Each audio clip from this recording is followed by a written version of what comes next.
Welcome to the care Samvad with me Mirchi Hemanth. ఈరోజు నాతో పాటు ఉన్నారు డాక్టర్ పిఎల్ఎన్ కాపర్ది గారు, the clinical director for cath lab and interventional cardiologist. Sir, firstly welcome to the podcast sir. Thank you. నమస్కారం. నాకైతే ఈ cath lab కి సంబంధించి చాలా క్వశ్చన్స్ ఉన్నాయి సార్. ఇన్ఫాక్ట్ కొన్ని అయితే ఇది మిత్తా, ఇది ఫ్యాక్టా అన్న డౌట్లు కూడా ఉన్నాయి. సో అవన్నీ మీ దగ్గర క్లియర్ చేసుకోవడానికి వచ్చాం సార్. ఫస్ట్ అసలు ఈ క్యాత్ ల్యాబ్ అంటే ఏంటి సార్? అంటే ఇప్పుడున్న మెడికల్ టెక్నాలజీలో దీన్ని ఎలా చూడాలి, ఎలా అర్థం చేసుకోవాలి? యాక్చువల్ గా ఈ క్యాత్ ల్యాబ్ అనేది ఈ ఇంటర్వెన్షనల్ కార్డియాలజీకి హార్ట్ లాంటిది అనమాట, ఆయువు పట్టు లాంటిది. Wear the day to day procedures, angiogram కానీ అయితే బెలూన్ ట్రీట్మెంట్ అంటే non operative clearance of the blocks, so దాన్ని యాంజియోప్లాస్టీ అంటారు అనమాట. అట్లానే స్ట్రక్చరల్ హార్ట్ డిసీజ్, కవాటాలు మూసుకుపోయిన వాటికి యాంజియోప్లాస్టీ, అదే బెలూన్ తో ఓపెన్ చేయటం, బెలూన్ వాల్లోప్లాస్టీ అంటాం. అంటే డివైస్ క్లోజర్స్, హోల్స్ క్లోజ్ చేయటము, అట్లానే వాల్ రీప్లేస్మెంట్స్ చేయటం. ఇప్పుడు పర్క్యూటేనియస్ గా అంటే ఆపరేషన్ లేకుండా వాల్స్ రీప్లేస్మెంట్ చేసే విధానాలు వచ్చినాయి. సో వీటికి సంబంధించిన అట్లానే పేస్ మేకర్స్, ముఖ్యంగా హార్ట్ రిథమ్ డిస్టర్బెన్స్ వచ్చి హార్ట్ రేట్ తగ్గిపోయి కళ్ళు తిరిగి పడిపోయినా, హార్ట్ రేట్ పెరిగిపోయి కళ్ళు తిరిగి పడిపోయినా పేస్ మేకర్స్, ఏఈసిడి అని ఆటోమేటిక్ ఇంప్లాంటబుల్ కార్డియోవర్టర్ డిఫిబ్రిలేటర్ ని షాక్ ఇచ్చి హార్ట్ ని ఆడించేట్ చేసేవి. వీటన్నిటికీ ఏంటంటే ఈ క్యాత్ ల్యాబ్ లో ఈ ప్రొసీజర్లన్నీ జరుగుతాయి అన్నమాట. ఒక రకంగా క్యాత్ ల్యాబ్ అనేది ఒక x ray generating machine with moving, ఒక జనరేటర్, ఎక్స్రే జనరేటర్ కింద ఉంటుంది, ట్యూబ్ ఏమో రిసీవర్ పైన ఉంటుంది. అది అన్ని యాంగిల్స్ లో తిరుగుతూ 3 డైమెన్షనల్ గా తిరుగుతూ అది ఎక్స్రే ఇమేజెస్ ని క్యాప్చర్ చేసి ఇంజెక్ట్ రేడియోపిక్ కాంట్రాస్ట్ అనమాట. సో ఆ కాంట్రాస్ట్ లో ఏంటంటే మనకి ఒపాసిఫై అయ్యి రక్తనాళాలు కానీ, గుండె కవాటాలు కానీ, అట్లానే పేస్ మేకర్స్ కానీ ఇవన్నీ మనకి కనపడతాయి అనమాట. సో ఈ ప్రొసీజర్లు చేసే ఒక ప్లేస్ ని క్యాత్ ల్యాబ్ అంటారనమాట. అది అంటే నేను ఏం అర్థం చేసుకుని ట్రై చేస్తున్నానంటే సార్, ఈ క్యాత్ ల్యాబ్ ప్రొసీజర్స్ కి ట్రెడిషనల్ సర్జరీస్ కి మేజర్ డిఫరెన్స్ ఏముంటుంది సార్? మేజర్ సర్జరీస్ అంటే ఆపరేషన్ థియేటర్స్ జరుగుతాయి, వేరు మామూలుగా బ్లేడ్, నైఫ్, ఓపెనింగ్, తర్వాత ఈ అన్ని రకాల సాధనాలు ఇవన్నీ ఉంటాయి అనమాట, ఓపెనింగ్ కి సిజర్స్ ఇవన్నీ. ప్లస్ ఇక్కడ క్యాత్ ల్యాబ్ ఆపరేషన్ లేకుండా కాబట్టి నీడిల్స్, మెయిన్ గా వైర్స్, బెలూన్స్, తర్వాత డివైజెస్, టూల్స్, ఇవన్నీ ఏంటంటే ఆపరేషన్ లేకుండా చేతి రక్తనాళం కానీ కాలి రక్తనాళాల ద్వారా వీటిని బాడీలో ఇన్సర్ట్ చేసి రక్తనాళం లోపల, తద్వారా హార్ట్ కి రీచ్ అయ్యేటట్టుగా చేసి కెథెటర్స్ అనే వాటి ద్వారా ఈ హార్ట్ లో కవాటాలు అయితే కవాటాలు రీప్లేస్మెంట్ చేయటం, ఆర్ కవాటం మూసుకుపోతే కవాటాన్ని రిపేర్ చేయటం, వాల్లోప్లాస్టీ అంటాం, లేకపోతే వాల్వ్ రీప్లేస్మెంట్స్. ఇది కాకుండా యాంజియోగ్రామ్స్, గుండె రక్తనాళాలలో బ్లాక్స్ ని, పూడికల్ని కనిపెట్టడం, ఆ పూడికల్ని తీసివేయటం, దట్ ఈస్ యాంజియోప్లాస్టీ అంటారు, స్టెంట్లు. అలా కాకుండా ఒకసారి డివైస్ క్లోజ్, హోల్స్ ని క్లోజ్ చేసే టూల్స్ వాడటం. వీటన్నిటి ఏంటంటే మనకి ఈ క్యాత్ ల్యాబ్ లో ఈ పరికరాలు ఉంటాయి అనమాట, మెయిన్ అది. వెల్ సార్, మరి అలాంటప్పుడు ఈ క్యాత్ ల్యాబ్ ఎలాంటి కండిషన్స్ ని ట్రీట్ చేస్తాం మనం? ఇప్పుడు చెప్పేవి ముఖ్యంగా హార్ట్ అటాక్ వచ్చి సడన్ గా ఉన్నటువంటి పేషెంట్ షిఫ్ట్ చేసేసి మనకి లోపల క్లాట్ ఉంటుంది, క్లాట్ వలన సడన్ గా గుండె రక్తంలో బ్లాక్ వచ్చేసి హార్ట్ అటాక్ వస్తుంది. ప్రైమరీ యాంజియోప్లాస్టీ అని చెప్పేసి within golden hours, within 6 hours లోపల పేషెంట్ షిఫ్ట్ చేసేసి వెంటనే యాంజియోగ్రామ్ చేసి ఏ రక్తం లోపల క్లాట్ ఫామ్ అయితే ఆ క్లాట్ రిమూవ్ చేసి బెలూన్ చేసి రక్తనాళాలను రిపేర్ చేస్తాం అనమాట. వెంటనే పేషెంట్ నొప్పి తగ్గిపోయి హాయిగా ఉంటాడు. అట్లా ప్రైమరీ యాంజియోప్లాస్టీస్. రెండోది వచ్చేప్పటికేమో పేషెంట్ కి యాంజైనా వచ్చేసి బ్లాక్స్ వలన కనుక యాంజియోగ్రామ్ లో ఉంటే వాటిని రిలీవ్ చేయడానికి బెలూన్ యాంజియోప్లాస్టీ, మెడికేటెడ్ స్టెంట్స్. అట్లా సడన్ గా పేషెంట్ కి హార్ట్ రేట్ తగ్గిపోయి కళ్ళు తిరిగి పడిపోతారు, హార్ట్ బ్లాక్స్ అంటారు దాన్ని, కంప్లీట్ హార్ట్ బ్లాక్ అంటారు. వేరే హార్ట్ రేట్ 20, 30 అట్లా కొట్టుకుంటూ కార్డియాక్ అవుట్పుట్ తగ్గిపోయి వీటిని కూడా వెంటనే అక్కడి షిఫ్ట్ చేసి టెంపరీ పేస్ మేకర్ ని టెంపరీగా పేస్ మేకర్ వేసి, తర్వాత పేషెంట్ గనక ఓకే అండి వాళ్ళకి కౌన్సిల్ చేసిన తర్వాత పర్మనెంట్ పేస్ మేకర్, చిన్న కంప్యూటర్ చిప్ లాంటిది మనకి ఇక్కడ ఈ ఎముక ఉంటుంది అన్నమాట, క్లావికల్ అంటారు. ఈ ఎముక కింద కరెక్ట్ గా చిన్న పాకెట్ చేసి దాంట్లో ఇన్సర్ట్ చేస్తాం అనమాట. సో దాని పేస్ మేకర్స్. అట్లనే సడన్ గా హార్ట్ రేట్ పేషెంట్ కి కళ్ళు తిరిగి పడిపోయి VTVF అంటారనమాట. అంటే అప్పటి వరకు రెగ్యులర్ గా హార్ట్ అనమాట ఇట్లా ఫిబ్రిలేట్ అవుతుంది. సో దాంట్లో కూడా పడిపోయి సడన్ కార్డియాక్ డెత్ తీస్తుంది. అలాంటి వాళ్ళు కనుక్కుంటే వాటికి ఏంటంటే ఏఈసిడి అని ఎలక్ట్రిక్ కరెంట్ పాస్ చేసి VTVF ని నార్మల్ సైజ్ మీద కన్వర్ట్ చేసే సాధనం అనమాట అది. సో ఈ ప్రొసీజర్స్ అన్నింటినీ కాన్స్టలేషన్ గా మనం క్యాత్ ల్యాబ్ లో చేస్తాం అనమాట. కొత్త కొత్త విషయాలు భలే చెప్తున్నారు సార్ మీరు.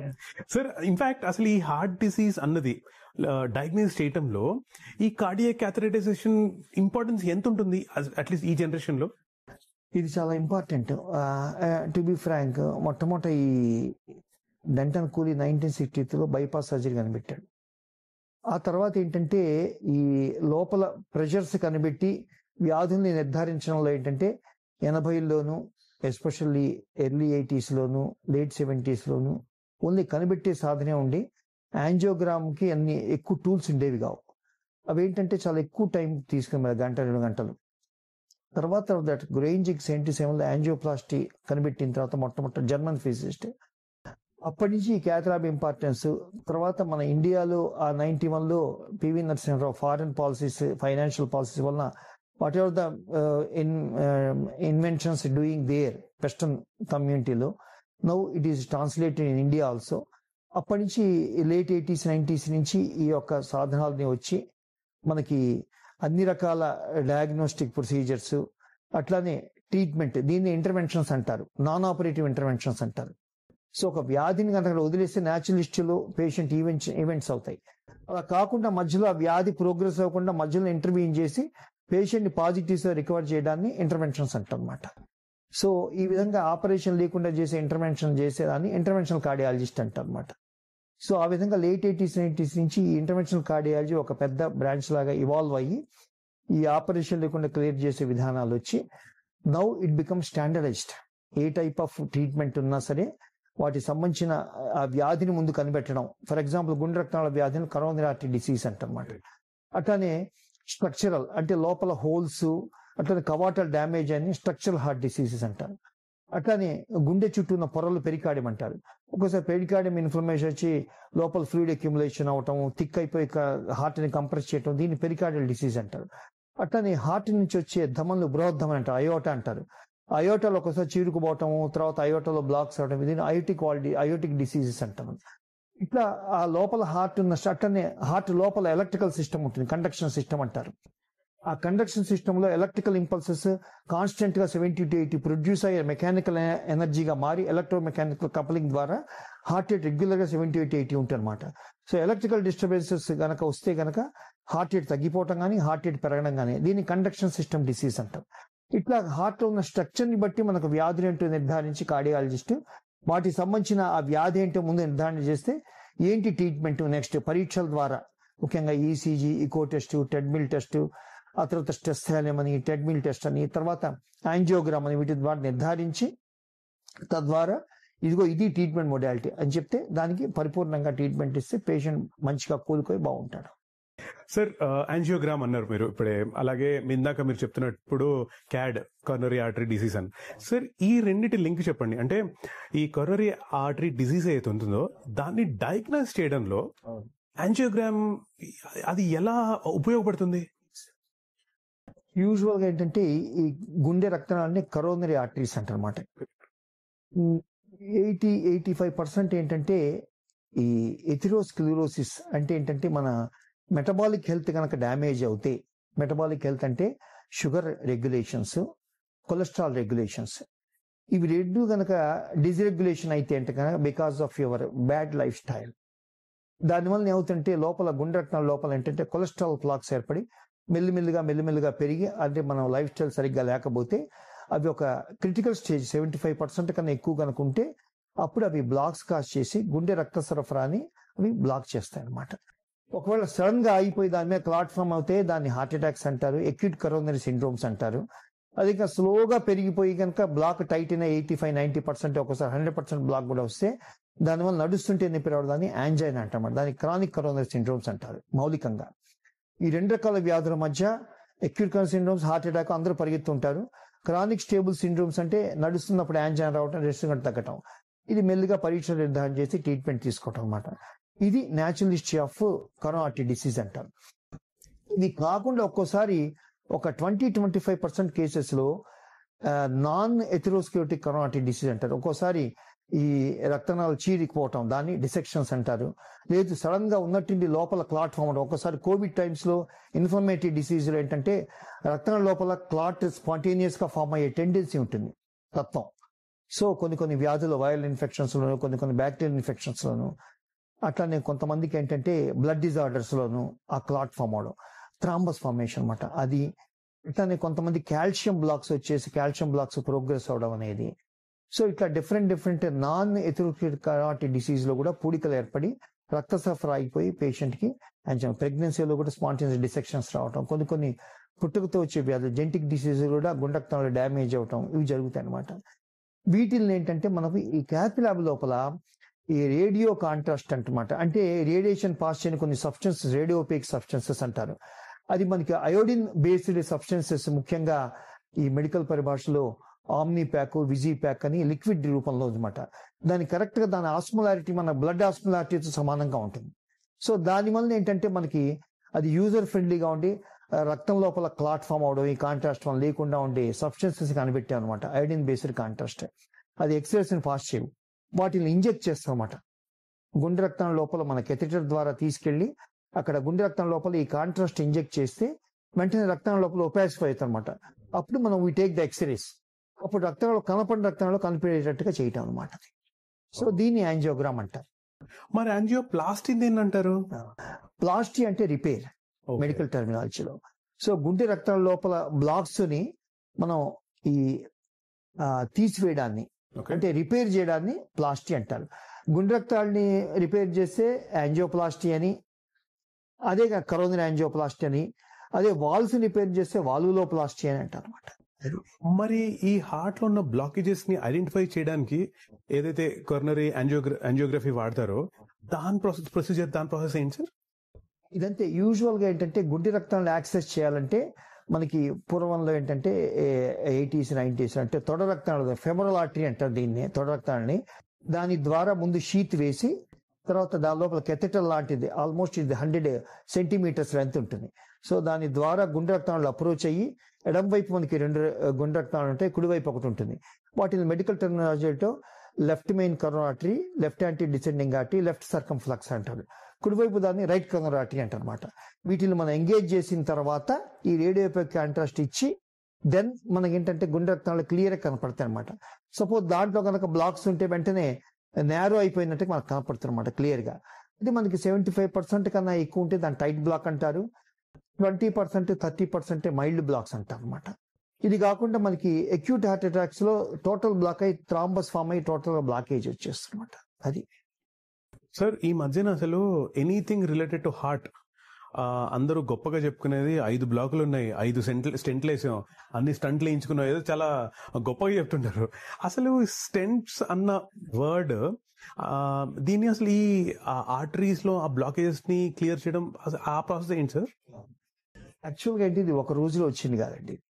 యాక్చువల్గా 1977 డాక్టర్ గ్రెయింజిక్ బెలూన్ యాంజియోప్లాస్టిక్ అని పెట్టినప్పుడు ఏంటంటే బెలూన్తో వెడల్పు చేసిన తర్వాత రిజల్ట్స్ బాగా వచ్చిన తర్వాత ఆయన అప్పుడు ప్రెస్టీజియస్ కాన్ఫరెన్స్ టీసీటీ అప్పుడు 77లో కనిపెట్టి ఆయన 79, 80s న్యూయార్క్ లో ఈ ప్రెజెంటెడ్ ద పేపర్. అక్కడి నుంచి అనమాట ఇది ప్రాచుర్యం పొంది మన దీంట్లో వచ్చేప్పటికి లేట్ 80s లో ఏంటంటే ఈ యాంజియోప్లాస్టీ అనేది వచ్చింది అనమాట. అంటే బెలూన్తో దాన్ని బ్లాక్ని వెడల్పు చేసిన తర్వాత అది ఫాల్ బ్యాక్ కాకుండా 70% సక్సెస్ రేట్ ఉండేది, 30% మళ్ళీ ఫాల్ బ్యాక్ అవటము ఆర్ మళ్ళీ రీఅక్లూజన్ రావటం జరుగుతుండే అనమాట. అప్పుడు ఎర్లీ 90s లో ఏంటంటే ఈ stent technology it is made up of chromium cobalt అట్లానే నిటినాల్ వీటి ద్వారా చేసిన స్టెంట్ అనమాట ఇవి. సో ఇది ఒక రకంగా లేజర్ ఒక ట్యూబ్ ని బయోకంపాటిబుల్ మెటాలిక్ ట్యూబ్ ని లేజర్ కట్ ద్వారా ఒక జాలీ లాగా తయారు చేస్తారు అనమాట ఇది. సో దీన్ని స్టెంట్ అంటారు అనమాట. సో ఫస్ట్ 92-93లో బేర్ మెటల్ వచ్చనమాట. బేర్ మెటల్ అంటే మామూలుగా మెటల్ మీద ఎటువంటి డ్రగ్ పోయకుండా ఉంటుంది, బేర్ మెటల్ స్టెంట్ అంటారు. దాని ద్వారా ఎందుకు వచ్చిందంటే ఫస్ట్ ఈ యాంజియోప్లాస్టీ చేసిన తర్వాత 100 మందికి చేస్తే ఒక 5 to 10% పీపుల్కి ఏంటంటే సడన్ గా దానికి ఫాల్ బ్యాక్ ఇలాస్టిక్ టిష్యూ మన రక్తనాళాలని అది ఫాల్ బ్యాక్ అయిపోయి మళ్ళీ పేషెంట్కి అక్యూట్ గా chest pain within 24 to 36 hours వచ్చాము బెలూన్ యాంజియోప్లాస్టీ చేసిన తర్వాత. అందువల్ల ఏంటి ఫాల్ బ్యాక్ ఉండ స్కెఫోల్డ్ లాగా అనమాట, అంటే పడిపోకుండా దాన్ని ఈ మెటాలిక్ ట్యూబ్ అనమాట లేజర్ కట్ చేసింది ఏంటంటే it will prevent the fall back. So ఆ విధంగా స్టెంట్ ఈ ట్యూబ్ పేటెన్సీని మెయింటైన్ చేస్తారనమాట. మనకేంటంటే గొయ్యి దవ్విన తర్వాత ఈ ఎట్లా దింపుతారు మామూలుగా ఒరలు అట్లా అనమాట, ఫాల్ బ్యాక్ అవ్వకుండా పట్టి పడకుండా.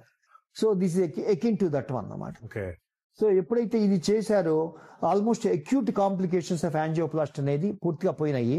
బట్ లాంగ్ స్టాండింగ్ లో ఆఫ్టర్ 1 year 5 years తర్వాత మళ్ళా కొత్త గ్రోత్ రావటం, ఫైబ్రస్ టిష్యూ మళ్ళీ రీబ్లాక్స్ రావటం. సో దాన్ని మళ్ళా ప్రివెంట్ చేయడానికి ఏంటంటే స్టెంట్ టెక్నాలజీలో కొత్త పుంతలు దొక్కింది 2000 మిలీనియంలో. దాన్ని మెడికేటెడ్ స్టెంట్ టెక్నాలజీ వచ్చినమాట. ఆ విధంగా ఫస్ట్ మెడికేటెడ్ స్టెంట్ 2000 వచ్చిన తర్వాత అదేంటంటే ఒక చిన్న పొలిమర్ అనేది ఆ స్టెంట్ పైన ఉండి అది స్లోగా డ్రగ్ ని ఇండ్యూస్ చేస్తున్నమాట. అదేంటంటే మనకి గ్రోత్ రాకుండా ప్రివెంట్ చేసే సబ్స్టెన్స్. కానీ దానివల్ల మళ్ళీ కొన్ని ప్రాబ్లమ్స్ వచ్చాయి, ఇన్ఫ్లమేషన్ కాజ్ చేయటం, మళ్ళీ దానివల్ల స్టెంట్ వేయడం. దాంతో 2nd generation, 3rd, 4th, 5th, 6th generation stent వచ్చిన తర్వాత నో ఇట్ బికమ్ స్టాండర్డైజ్డ్ అనమాట. ఇస్ బయోడిగ్రేడబుల్ పాలిమర్, అడ్జర్బుల్ పాలిమర్ వచ్చేసి నో స్టెంట్ రిలేటెడ్ డ్రకోటిక్ స్టెంట్ అనేది స్టాండర్డైజ్ అయ్యి దాని వచ్చే కాంప్లికేషన్స్ ఆల్మోస్ట్ 0 అయినాయి. అందుకనే మన వాళ్ళందరూ చాలా గొప్పగా చెప్పుకుంటున్నారు అనమాట. అయితే ఇంకోటి, ఇది వరకు మల్టిపుల్ బ్లాక్స్ అనేది 2010 ముందు అంతా ఏంటంటే సర్జరీస్ పంపించేవాళ్ళు. కానీ ఇప్పుడు ఏంటంటే ఈ medicated stent technology 6th generation వచ్చిన తర్వాత ఆల్మోస్ట్ మల్టీవెసల్ యాంజియోప్లాస్టీ రిజల్ట్స్ అనేది బైపాస్ సర్జరీగా ఆల్మోస్ట్ 10 to 12 years పనిచేయడం అనేది స్టార్ట్ అనమాట.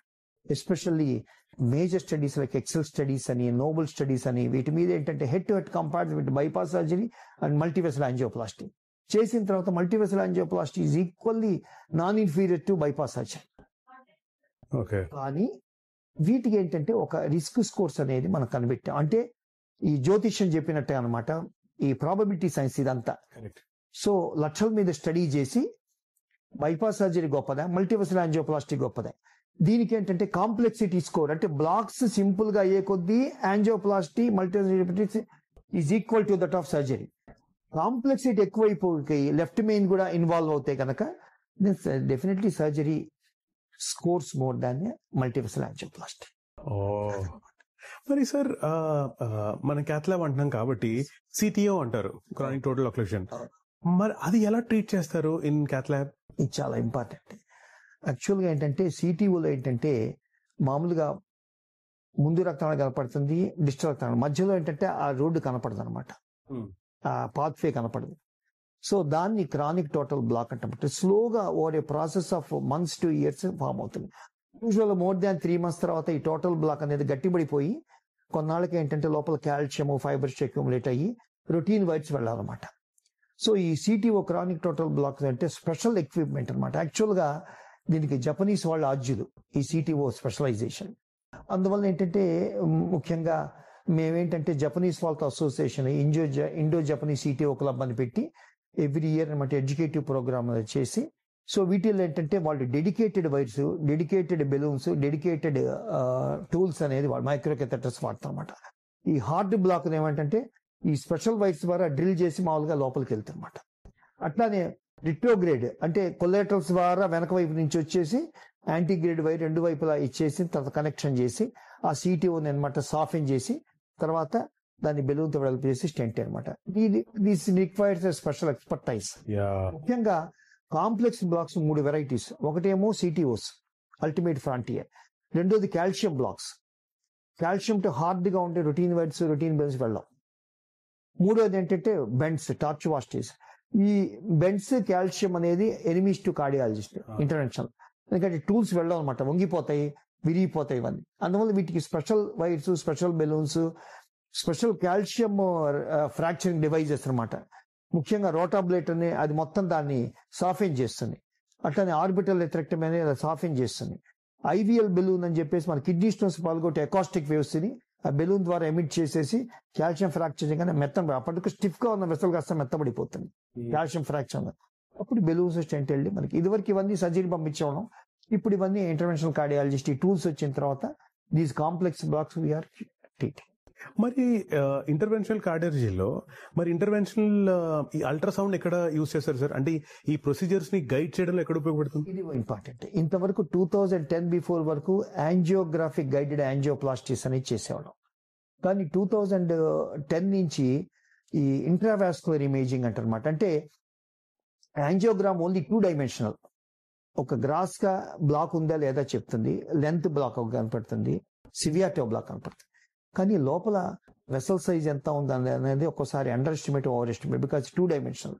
అందువల్ల ఒక చిన్న ప్రోబ్ మీద ఎకాస్టిక్ వేవ్స్ అల్ట్రాసౌండ్ కానీ పంపిస్తే దాన్ని ఇంట్రావాస్కులర్ అల్ట్రాసౌండ్ అని, అదే కనుక మనకి light energy optimal coherence tomography అని లైట్ ఎనర్జీని పంపిస్తే దాన్ని ఆప్టిమల్ కోహరెన్స్ టోమోగ్రఫీ ఓసిటీ అని, ఈ రెండు ఇమేజింగ్ లో కొత్త పుంతలు దొక్కించనమాట.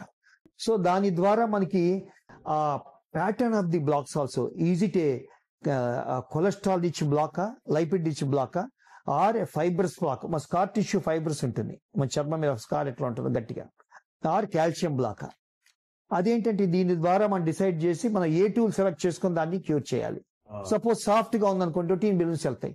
అదే కనుక ఫైబర్స్ టిష్యూ అంటే కనుక స్పెషల్ బెలూన్స్, కటింగ్ బెలూన్స్, అట్లానే స్కోరింగ్ బెలూన్స్ అంటారు, వాటి మీద మెటాలిక్ ఉండి వాటిని బాగా వెడల్పు చేస్తాయి. కాల్షియం అనుకోండి, then you have to use the ablation, అంటే కాల్షియం ని కొంత తీసేసి ఫైలింగ్ చేసి కొన్ని ఫ్రాక్చర్ చేసి సాధారణ వాడతాం అనమాట. ఆ విధంగా ఇంట్రావాస్కులర్ ఇమేజింగ్ అనేది రివల్యూషనైజ్. ఇట్ బికమ్స్ లాస్ట్ ఇయరే it becomes class 1 indication. Okay, ఆ ఇంట్రావాస్కులర్ ఇమేజింగ్ గైడెడ్ యాంజియోప్లాస్టీనే ప్రతి వాళ్ళకి చేయాలి. కానీ మన దాంట్లో అంటే కాస్ట్ ఉంటుంది కదా, అందువల్ల మేము కూడా కొంచెం కాస్ట్ ఎఫెక్టివ్ స్ట్రాటజీ చేసి పేషెంట్ కొంత హెల్ప్ చేస్తాం. సార్ మరి కొరోనరీ హార్ట్ డిసీజ్ సిఏడి దీన్ని ఇవాల్యుయేట్ చేయడంలో ఎఫ్ఎఫ్ఆర్ అంటారు కదా సార్, ఫ్రాక్షనల్ ఫ్లో రిజర్వ్, అది ఎలా ఉపయోగపడుతుంది? ఇదివరకు ఏంటంటే ఇది రాకముందు ఎఫ్ఎఫ్ఆర్ కూడా 2015-16 నుంచి వచ్చి ప్రాచుర్యం పొందింది. ఇది రాకముందు ఏమైందంటే ఒక బార్డర్ లైన్ బ్లాక్ ఉండేది, 60%, 70% బ్లాక్. అది సగమంది కార్డియాలజీ చేయాలనే వాళ్ళు, సగమంది ఏమో అక్కర్లేదనేవాళ్ళు. దాంతో పేషెంట్ డైలమాలో ఉండేది.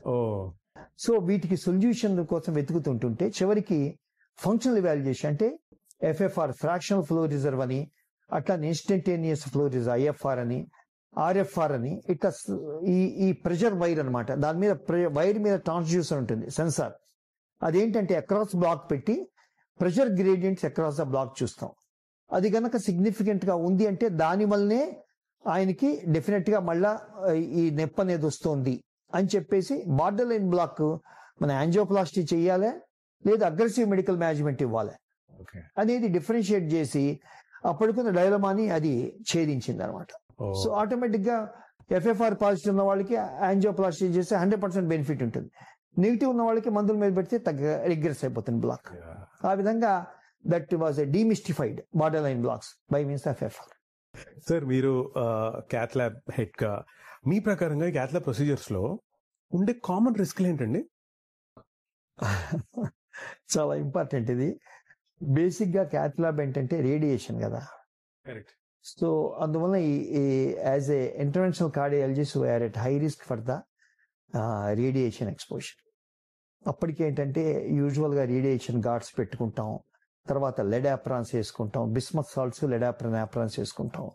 మూడోది వచ్చేప్పటికి ఏంటంటే లో రేడియేషన్ ప్రోటోకాల్స్ ఫాలో అవుతాం అనమాట. ఇది కాకుండా ఇప్పుడు వీటితో కూడా కొత్త వచ్చినట.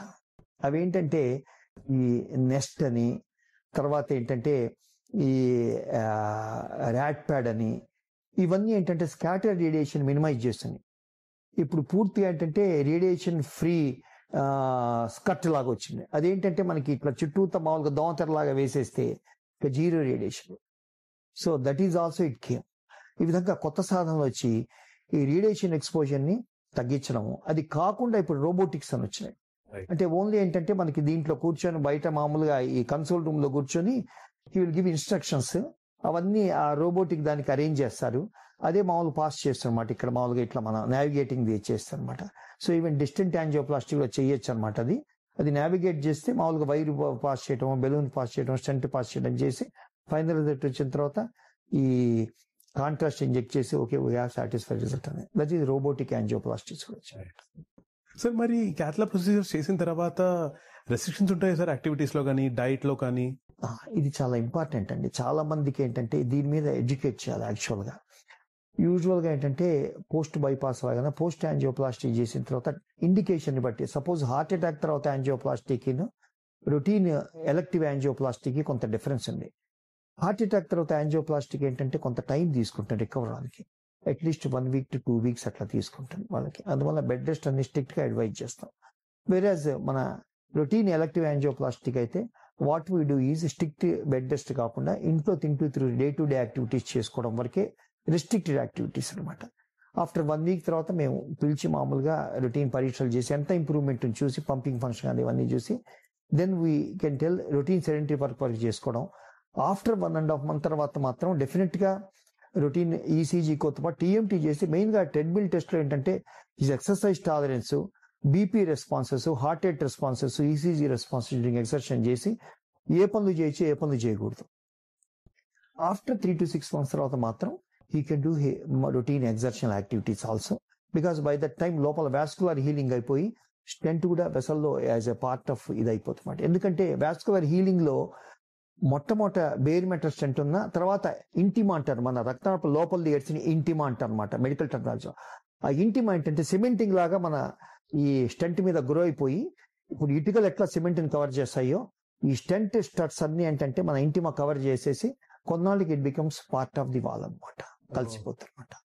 సార్ ఈ మొత్తం క్యాథ్లాక్ ప్రొసీజర్ లో సార్ ఈ ఇంటర్వెన్షనల్ కార్డియాలజిస్ట్ ఈయన రోల్ ఏంటి sir? It is a crucial role. ఎందుకంటే day in and day out ప్రొసీజర్లు అన్ని ఇంటర్వెన్షనల్ కార్డియాలజిస్టే చేస్తారు యూజువల్ గా. అంటే ఇదివరకు ఏంటంటే ఇవన్నీ రాకముందు క్లినికల్ కార్డియాలజీ అని అనుకుంటారు. అంటే సేమ్ మిగతా because cardiology is a part of medicine కాబట్టి మనకి పేషెంట్ని క్లినికల్గా చూడటము, తర్వాత ఇన్వెస్టిగేషన్ రాయటము, లైక్ ఫిజిషియన్ కార్డియాలజీ ఫిజిషియన్ అనుకోండి, అట్లా వెంటనే ప్రిస్క్రిప్షన్స్ ఇచ్చే దాని ప్రకారం ట్రీట్మెంట్ ఇచ్చుకునేవాడు. తర్వాత మెల్లిగా ఏంటంటే ఈ ఇంటర్వెన్షన్స్ వచ్చిన తర్వాత క్లినికల్ కార్డియాలజీ రెస్పాన్సిబిలిటీస్ పెరిగినాయి అనమాట, ఎక్స్పాండ్ అయింది. సో ఇంటర్వెన్షన్ ఇదంతా మన ఓపీలోను తర్వాత మన క్రిటికల్ కేర్లోను పేషెంట్ మేనేజ్మెంట్ అంతా clinical cardiology. Whereas once interventional cath labs ఇవన్నీ వచ్చిన తర్వాత ఈ ప్రొసీజర్స్ అన్ని interventional cardiologist he has to take the responsibilities. అట్లా interventional cardiologist vascular interventional cardiologist అతను ఈపీ స్పెషలిస్ట్ అని స్పెషల్గా ఈ ప్రొసీజర్స్ ఎస్పెషల్లీ పేస్ మేకర్స్, తర్వాత ర్యాపిడ్ రిథమ్స్ అంటే ఈపీఎస్ ఆర్ఎఫ్ అబ్లేషన్స్ అని ఎక్స్ట్రా ఎలక్ట్రికల్ ఫోకస్ ని అబ్లేట్ చేయటము, ఇవన్నీ ఎలక్ట్రోఫిజియాలజిస్ట్ వీళ్ళు అనమాట. ఆ విధంగా మౌలికంగా 2 రకాల vascular interventional cardiologist and EPS electrophysiological interventional cardiologist అని చెప్పేసి 2 కలిగాయి అనమాట. అంటే స్ట్రక్చరల్ కూడా యూజువల్ వాస్కులర్ స్ట్రక్చరల్ చేస్తూ ఉంటాం అనమాట వాళ్ళు. సార్ నేను చాలా ఈ మధ్యన బాగా అబ్జర్వ్ చేసింది ఈ సర్చ్ గూగుల్ లాంటి వాళ్ళు లేకపోతే ఈ ఏఐ వచ్చేసిన తర్వాత అందరూ హెల్త్ ఎక్స్పర్ట్లు అయిపోయారు కదా సార్. అందుకని కొన్ని స్టేట్మెంట్స్ పాస్ చేస్తున్నారు, అందులో ఏది మిత్తో ఏది ఫ్యాక్టో మీరే చెప్పాలి. చెప్పండి సార్ ఫస్ట్ వన్ అంటే ర్యాపిడ్ ఫైర్ సెషన్ లాగా కాదండి, మిత్ ఫ్యాక్ట్ అనుకుందాం. ర్యాపిడ్ ఫైర్ కాదు సార్, ర్యాపిడ్ కేర్ అందాం పోనీ. సార్ క్యాథ్లా ప్రొసీజర్స్ ఇప్పుడు ఓపెన్ హార్ట్ సర్జరీ ఎంత రిస్కీయో క్యాథ్లా ప్రొసీజర్ కూడా అంతే రిస్కీ అంటారు. ఇది మిత్తా ఫ్యాక్టా? అందుట్లో కొంత మిత్ ఉంది కొంత ఫ్యాక్ట్ ఉంది, గోపిలాగా కూడా మీరు పిల్ టైప్ లో. ఎందుకంటే సపోజ్ నువ్వు ప్రొసీజర్ ముందు కనుక ప్రాపర్ గా అసెస్మెంట్ చేశా అనుకోండి, యూజువల్ గా మన డే టు డే యాక్టివిటీస్ లాగా రిస్క్ బెనిఫిట్ రేషియో అనేది చూస్తాం పేషెంట్ కి. ఆ రిస్క్ బెనిఫిట్ రేషియోలో బెనిఫిట్ ఎక్కువ ఉందంటేనే ప్రొసీజర్ అడ్వైజ్ చేస్తాం. ఫర్ ఎగ్జాంపుల్ ఒక పేషెంట్ నొప్పితో వచ్చి దానికి హార్ట్ ప్రాబ్లం అని తేల్చిన తర్వాత రిస్క్ బెనిఫిట్ రేషియోలో గుండె పంపింగ్ ఫంక్షన్ అది వీక్ గా ఉంటే హై రిస్క్ ఉంటుంది, మైల్డ్ గానీ నార్మల్ ఎల్వి ఫంక్షన్ అంటే లో రిస్క్ ఉంటుంది. Associate supportive organs like kidney function, liver function, lung function, brain function, remain physical fitness scores ఇవన్నీ బాగున్నాయి అనుకోండి, then the risk is low, benefit is more. అప్పుడు ఏంటంటే okay ఇది చెయ్యొచ్చు అని చెప్పేసి ఇచ్చేస్తాం, వాళ్ళకి స్మూత్ గా అవుట్కమ్స్ వస్తాయి. ఫర్ ఎగ్జాంపుల్ ఒక heart attack patient acute emergency వచ్చింది, ఇంకా రిస్క్ బెనిఫిట్ చూడం, ముందు ప్రాణాన్ని బయటపడేయటమే. అప్పుడు పరిగెత్తు ఉంటారు, పేషెంట్ పరిగెత్తాడు, అటెండ్ పరిగెత్తాడు, డాక్టర్ పరిగెత్తాడు, పరిగెత్తేసి ఇచ్చేసేసి బయటికి రావుతాడు. ఆ మైన్యూట్ ఆ ర్యాపిడ్ అసెస్మెంట్ లో కూడా మెటబాలిక్ గా పేషెంట్ అన్స్టేబుల్ గా ఉన్నాడా లేదా. సపోజ్ పేషెంట్ కిడ్నీ ఫెయిల్యూర్ ఉండి బ్లీడింగ్ అవుతాను అనుకోండి, డెఫినెట్ గా ముందు అది టేక్ కేర్ చేసుకుంటూ చేయాలి. ఎందుకంటే చేసిన బెనిఫిట్ అనేది ఇవి ఉంటే కనుక ట్రాన్స్లేట్ అవుతుంది. ఈ విల్ హ్యావ్ ప్రొలాంగ్డ్ రికవరీ. తర్వాత టైం టేకింగ్ న్యాచురల్ పేషెంట్ కి ఏంటి యాంజియోప్లాస్టీ చేసి కాబట్టి రికవర్ అవ్వాలని కోరుకుంటారు. Unless you council the patient. ఇక్కడ మెయిన్ గా గ్యాప్ పేషెంట్ డాక్టర్ ఎందుకు బ్రీచ్ అవుతుందంటే proper counselling to the patient attendants కానీ పేషెంట్ కానీ లేకపోవటం ఇదంతా. అది కనుక ఉందనుకోండి patient doctor relation will be good.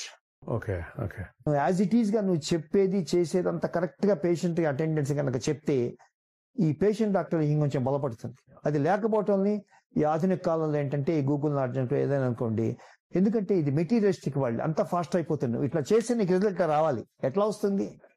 It will take its own time. Natural ఎక్కడైనా అంతే. నీకు నాగార్జున సాగర్ లో డ్యామ్ బగలు కొడితే విజయవాడ వరదలు వెంటనే ఎందుకు వస్తాయి? It has its own temporal profile. నువ్వు ఇట్లా చేయంగానే బెనిఫిట్ లా రాదు. కానీ హార్ట్ లో కొన్ని వ్యాధులు వస్తాయి, అన్నిటికీ రావు. And there are some hindering factors for the recovery. అది మేము ప్రాపర్ గా అసెస్ చేసి పేషెంట్ కి అటెండెంట్ కి చెప్తే అప్పుడు వాళ్ళకేంటి ట్రూ పిక్చర్ తెలుస్తుంది.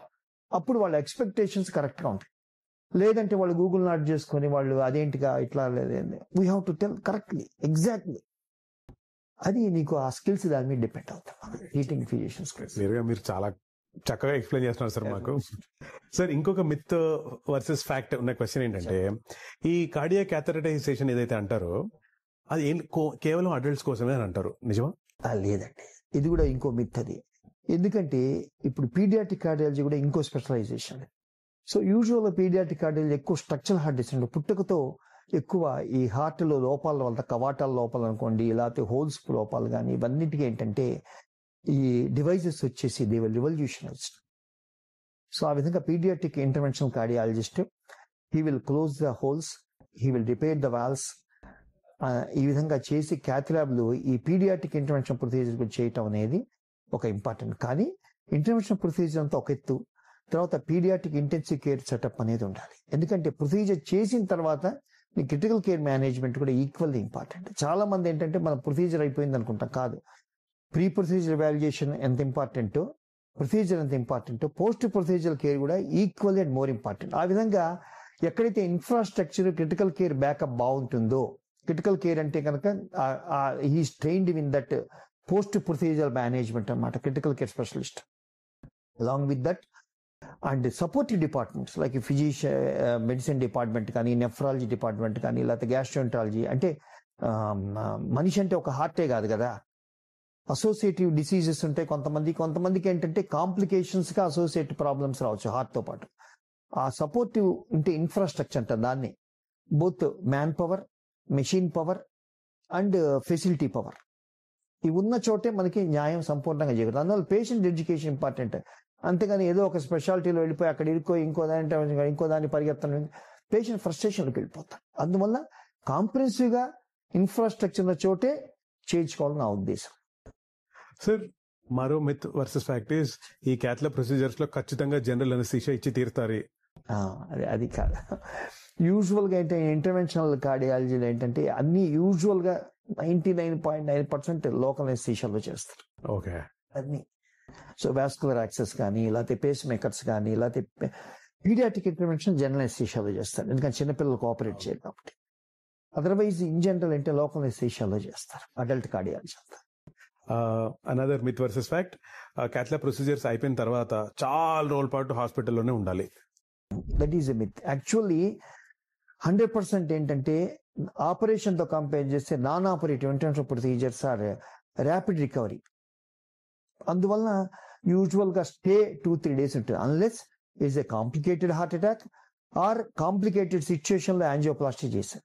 వీటికి మాత్రం ఏంటంటే యూజువల్ గా ప్రొసీజర్ ప్రొలాంగ్ అవుతుంది 1 week 10 days. ఎస్పెషల్లీ ఈ కిడ్నీ డిసీజెస్ ఉన్న వాళ్ళకి, లివర్ డిసీజ్ ఉన్న వాళ్ళకి, లంగ్ డిసీజ్ ఉన్న వాళ్ళకి, వీళ్ళందరికీ ఏంటంటే మనకి హార్ట్ ట్రీట్మెంట్ ఇచ్చిన తర్వాత ఈ సపోర్టివ్ డిపార్ట్మెంట్స్ వాళ్ళ యొక్క హెల్ప్ తీసుకుని యాజ్ ఏ టీమ్ వర్క్ కింద it will take little bit time. అందువల్ల వాళ్ళకి మాత్రం మనం తొందరపడి చేయకూడదు. అదే రొటీన్ హార్ట్ ప్రాబ్లం ఉన్న వాళ్ళకి చేసేయడం, 3-4 వచ్చి డిశ్చార్జ్ చేయడం, అలా చేస్తుంటాం.